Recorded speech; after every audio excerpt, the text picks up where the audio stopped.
Back here, Skinny Blacks Lounge, we want to jump into a subject that my man Rennie has dear to his heart, and it's about cultivating circles, cultivating circles of manhood, friendship, and so we'll let him get into it. But I just want to know, by what process do you feel black men cultivate their circles? I mean, I think it's twofold. You have your circle that's based on proximity and the guys that you grew up with, and the guys that you were around based on your geography, per se. Your next door neighbor, your homie down the block, the guys that you went to school with, starting from elementary school, and then all the way up through high school and whatnot. And then you have your friends based on influence and based on mutual interest.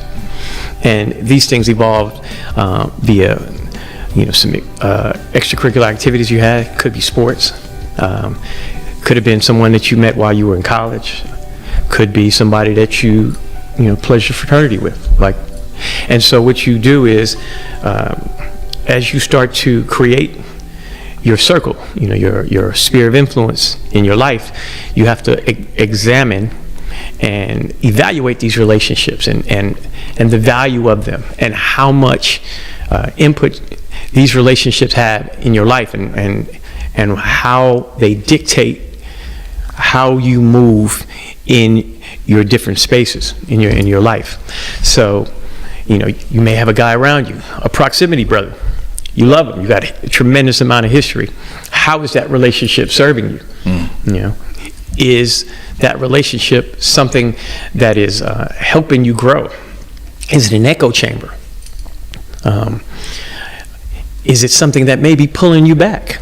Because we've seen this time and time again, the Michael Vick story, and athletes like that, or someone like Tiger Woods. As Lee would say, he didn't have a Mac Mittens. He never cultivated a circle.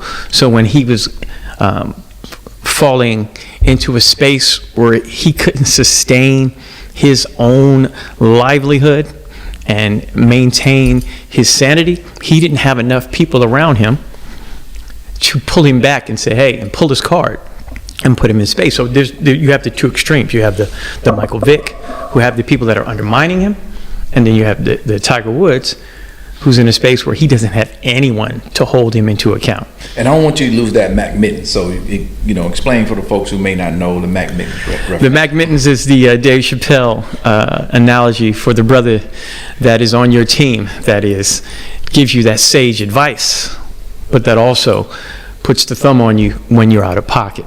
And that's extremely important. It's not just a matter of giving you that advice. When you're out of pocket, they could pull your card and then pull you out of that space where you're acting in a detriment to your own self.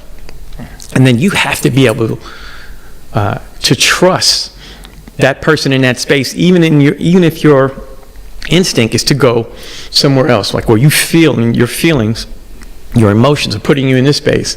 You have someone to say, nah, and pull you back, and trust that they are pulling you back for a reason. And creating this circle and creating that sphere of influence around you is not necessarily a very easy thing to do, but it also goes back to the guiding principles that we spoke about previously. Right. And if you don't have those, then how do you cultivate that? Right. So proximity is one. What's the second? It's based on influences. Okay. You're building that. You build that circle based on mutual interest. Gotcha. And influences. Gotcha. Jay, speak. Well, let's back up a little bit, because the first is why.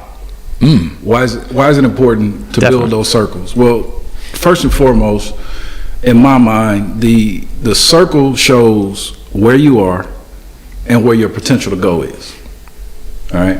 So you show me your 5 best friends, and I'll show you where you're at and where you're going. If you are the most financially well off in your circle, you're going to spend a lot of time in the debit column, because you're not getting credits from nobody in your crew. If you are the smartest person in your circle, then you will be limited in your ability to get smarter, because it's just going to be you on your own, and you're going to be passing it out to everybody in your circle instead of getting it back. Iron sharpens iron. If it's all wood in your circle, you in trouble. Yeah. Okay, so that's the importance of a circle. You know, and also it's really affected by your ability to filter, to listen, to, you know, I give an example. For years, he would say to me, and I'll probably butcher the quote because I wasn't listening anyway, but he would say, you get to choose, you don't get to choose your family, but you get to choose every friend you have. Yeah. You don't choose your relatives, but you can choose your family. Yeah, see, I told you I was going to butcher it. Okay, but he would say this to me all the time, right? And I give him the, yeah, cool, you know. Yeah. To me, it was like when Russell Simmons used to say bye on Def Jam. Yeah, yeah. That's what he sounded like to me. Thank you for coming out. Yeah, yeah. And I was like, all right, yeah, family, relative, like, all right, nigga, I'll talk to you tomorrow. But that was wisdom, right? Born into my family, no choice, you know. But every friend, okay, every woman I dealt with, every friend I I chose. I cultivated my circle. And those choices are a reflection of you. Absolutely. So if you in party mode, this is one of the things that people crack me up with. Well, this is my group of friends when I want to do this. And this is my group of friends when I want to do this. But they don't acknowledge that they've cultivated these circles, even though they put these people in categories. Okay, so who's your group of friends when you want to do internal work? Who's your group of friends when you want to do research? Who's your group of friends when you want to build business? And why couldn't that group be all in the same people? Why couldn't those people be multidimensional? Why you with these solo, dolo only people in your life? Yeah, and for me, those spheres of influence and our circles, and you guys are definitely a part of that for me, is about self-accountability, right? I'm in with you guys. We all chose to be and connect. We all chose to hold each other accountable, not only to what we say and our guiding principles and those values, but also I'm putting myself in a position where I put my shit out there, you hold me accountable to it, right? So to be vulnerable and say, listen, here's what I stand on, means, okay, now we get to test that shit, you know, at every turn and see if that's what you're about. So that those spheres of influence, that proximity is all about self-accountability to me. And then there's the ability to put it straight to those people and give them all of it. And because, and me and my other partners have this thing called the lifeline thing, where I have to be straight with them. I have to give them everything, all the worms, all of it, because when it goes down, they need to know it all so they can throw me that lifeline. And so that when they're coming into that space, however treacherous it may be, whatever hole I created myself, in order to pull me from that hole, if they don't know, they come with a 50-foot rope and I dug myself a 100-foot hole, then it's useless. But had I been straight with them, they would have known, they would have come prepared, because my circle is prepared. They're prepared, but they can only be prepared for everything that I told them that I am into. Right. You know, and so you can't look to edit and project something to your circle. It can't be about appearances. It has to be raw. You have to give them everything within that circle, and so they have an understanding of it, who they're dealing with, and by the same token, you know, the same thing, so you can properly hold each other into account. Right. It's an inside job. Your circle, even though it's outside of you, it's an inside job. So what I'm hearing you say is, if I'm authentic, my circle's authentic. I got a homegirl, her and her best friend. She told, well, I can't tell her this. I can't tell her that, right? Well, to me, that's a weak-ass friendship. 100%. You can't be honest with one of your best friends, right? But this particular woman I'm thinking of, she can't handle honest critiques. She can't handle evaluation. So it makes sense that one of her closest friends can't either, because they're together in that way. The echo chamber. Like attracts like. See, you don't have what you don't have is a friend. You got a damn hype man. Nigga, that's Hammer and you too big MC. You know, your ass is you on the stage, go tell them why you came up. You know, that's what your job is. If, like you said, if I'm falling off a cliff, I don't want you to care about my feelings. I want you to care about my well-being. I want you to tell me, hey man, you messing up. You need to pull back. Now, if I ignore it, that's on me. Right. Well, my friend is going to tell me straight up. Right. And I don't care if we have a knockdown and drag out over it. Let's do it. Right. You know, show me where I'm messing up. You know. Yeah, and to that point, as the married dude on the panel, that's the same goes for relationships. Still married. Still. Yeah, that's what I'm saying. Okay. Still. You know, behind the screen, I got my product back there. But that works the same way in the relationships, right? And it took me so long to figure. It took both of us so long to figure this out. But it took me to figure it out first. Once I figured it out, then it gave her the opportunity to be authentic also. It gave her the opportunity to dive into her shit and really be. And you could reflect it. Man. Your light is my light. Whew, sun, moon, star, all that shit, right? And so, but again, it took me to go on my journey, my evolution, to say and get clarity about the vision of my life, my values and guiding principles. Funny how it always comes back to that shit, right? Principles. So with that, I could say that tough shit early on in our relationship that I was afraid to say, because I'm thinking there's going to be some hey, this shit ain't gonna work out. The repercussions of the confrontation created by it. And now it's like I'm ready to take on whatever comes with that, because this is what I truly believe and this is who I truly am. So yeah. And then we could tie that back. We can go back to, so there's a young man, you know what I mean, and how do we show this young man how to cultivate that circle? How does he create that? How does he curate a group of people for that? Well, let's go back to it and say it again, because it needs repeating. It's an inside job. You can't curate your circle outside of you until you curate what's inside of you, or begin, okay? Because it's a lifelong journey. But what will happen is your circle, when you become intentional internally, it will start to change and manifest around you, okay? One of the principles I like to talk about is people have this thing about time. Time does not equal significance. Tell you a story. I was working at a dealership and I had a GM, and he fired a salesperson that had been at that dealership for 10 years, right? And the guy was below average salesperson, but everybody liked him. He'd been there a long time. So somebody said to him, man, he'd been here 10 years. And he said, well, if he would have been here 11, it would have been my fault. Wow. Somebody allowed that man to be mediocre for 10 years and didn't do anything about it. Right.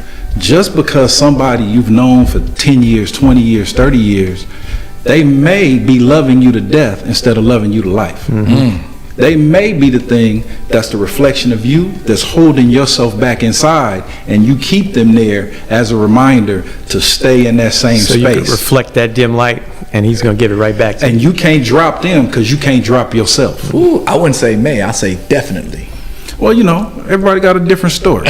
You know, I mean, but and shout out to the people that's gonna point to all the exceptions so you can feel comfortable about the BS you do to yourself. Ooh, you know, the outliers. Not every. Okay, the answer or response to anything outside of death, taxes, and my mother giving me a guilt trip is not everything's like that. Right. Okay? 95% of the NBA is over 6'4", but not everybody's over 6'4". But try to be 5'7" and make the league. Right? So can you get your not everything's like that ass out the way? Because it may work for one person over here, right, but 1,000 people are losing. Right. Okay? That's the story of black folks now. We love pointing at the outliers while the vast majority of our people are going through BS. Exactly. Because we don't want to be honest. And our circles are a reflection of that dishonesty. And what we can also, what we neglect, we go into that loyalty space. And loyalty is quantifiable. This is not to dismiss loyalty by any stretch of the imagination. But if you create a higher expectation for your circle, a lot of times, you know what they'll do? They'll ascend to that expectation. They won't disappoint you. So why not create the standard and have them ascend to that standard? Now, if they don't make it to that, you don't lose that history. You don't lose that love. You still have all those shared experiences. But they can't be in this space where you are. If you want to grow, if you want to evolve as a human being, you cannot do that. It's survival of the fittest. And that is real. That's not being harsh. You know, create the expectation and watch people grow. More often than not, there are no absolutes in this, and you just said it. More often than not, they will meet that expectation. And if they don't meet that expectation, they weren't worthy of the space. But it does not diminish your history. We still played pity pat. We still rode around and on the jungle gym. We still met our first girlfriends together and did all of that stuff and had all that fun. We still have all that history. That history still exists. You know, why is it we can have a relationship, an ex-wife, an ex-girlfriend, and still be able to come together and be cool and share those experiences, but not need each other anymore? We don't need to be around each other anymore.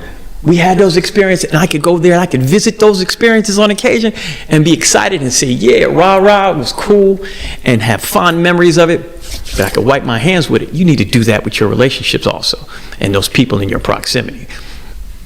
I'll touch on the concept of loyalty, because this is something that I've struggled with in my life. There was a time when I would say that my number one requirement for a relationship was loyalty. And what I realized, what my desire for that loyalty was actually born out of some fear, insecurity that I had inside. It doesn't even appear on any list I'll give you anymore.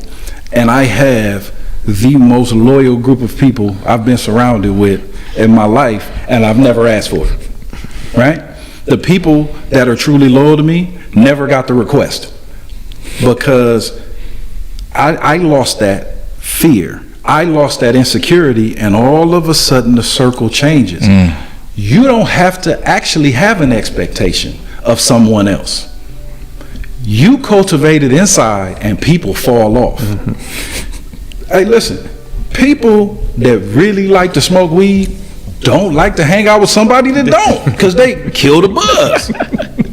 So if you're not on what other people are on, they will not be around you, you know, because what you do is you cause self-reflection in them that they're not ready to have.